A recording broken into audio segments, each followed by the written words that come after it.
Hey, what's up YouTube? Right, part 2 on the Peugeot 207 1.6 16 valve 207cc. But you know what? It could be the 207 without being the cc obviously. But it's this engine we just did here, the thermostat housing. You can tell it's a chain engine because it's got the casting.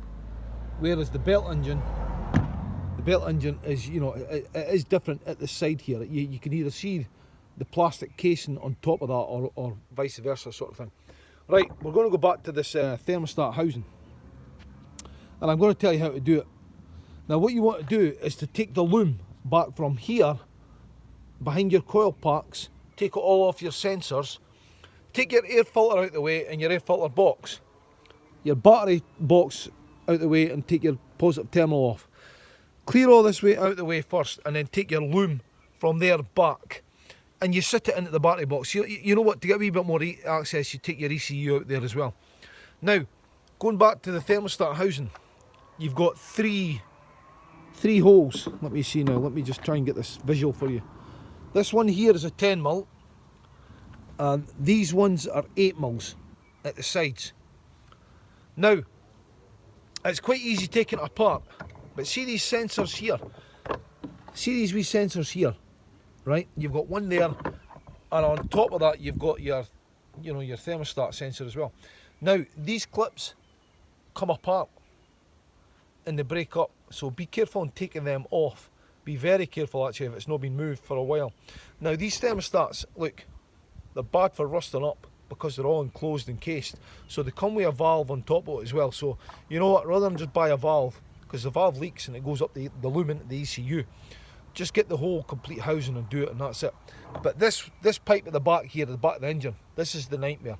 Now the procedure I take off is I take that pipe off first, this one off, then that one, and then that one. Then you'll take your 10mm, 8mm, 8mm, and then you'll come around the back here.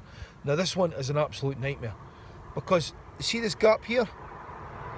There's an E-clip that goes in between there to hold it in place. Don't know why, because when this is screwed on, it's pretty in place. So I don't know what the C-clip would do.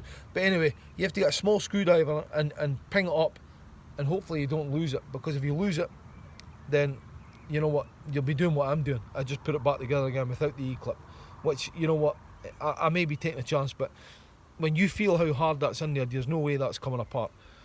So, and putting it back together again, you get this one in first, and then you go vice versa. The bottom one back in first, the top one, and then you come round to the bottom one, and then you come round to this, and you put all your valves back in again.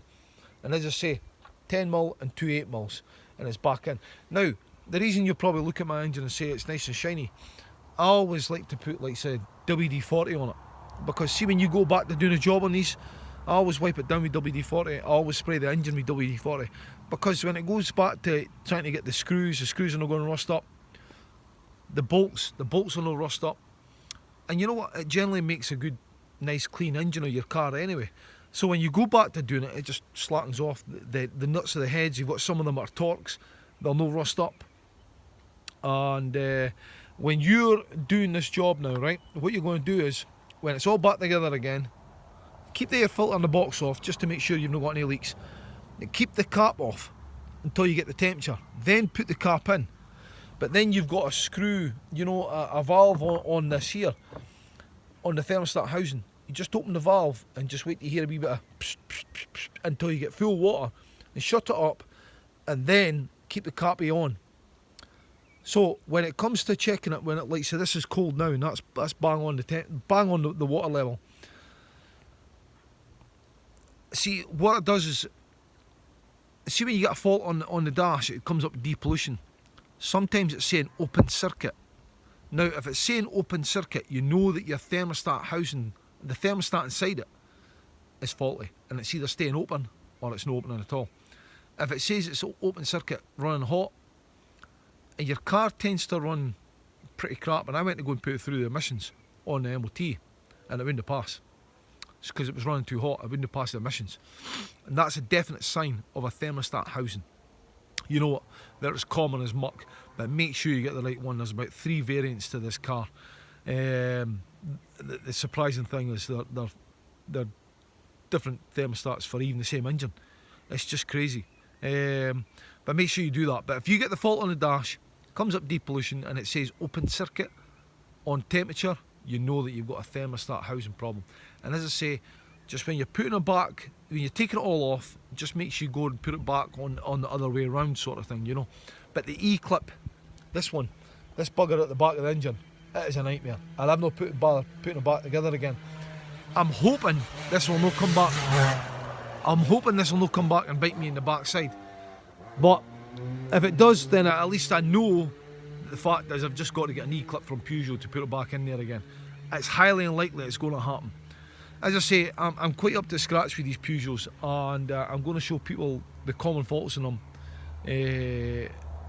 on, you know, basically everything. Everything's pretty bad on them. But the next episode I'm going to show you on is how to polish the headlights up, because the headlights get very yellow and cracked and all that sort of stuff, and you know what's an easy fix. People just go and buy headlights and it's crazy. It's an easy fix. Okay, over and out, chaps.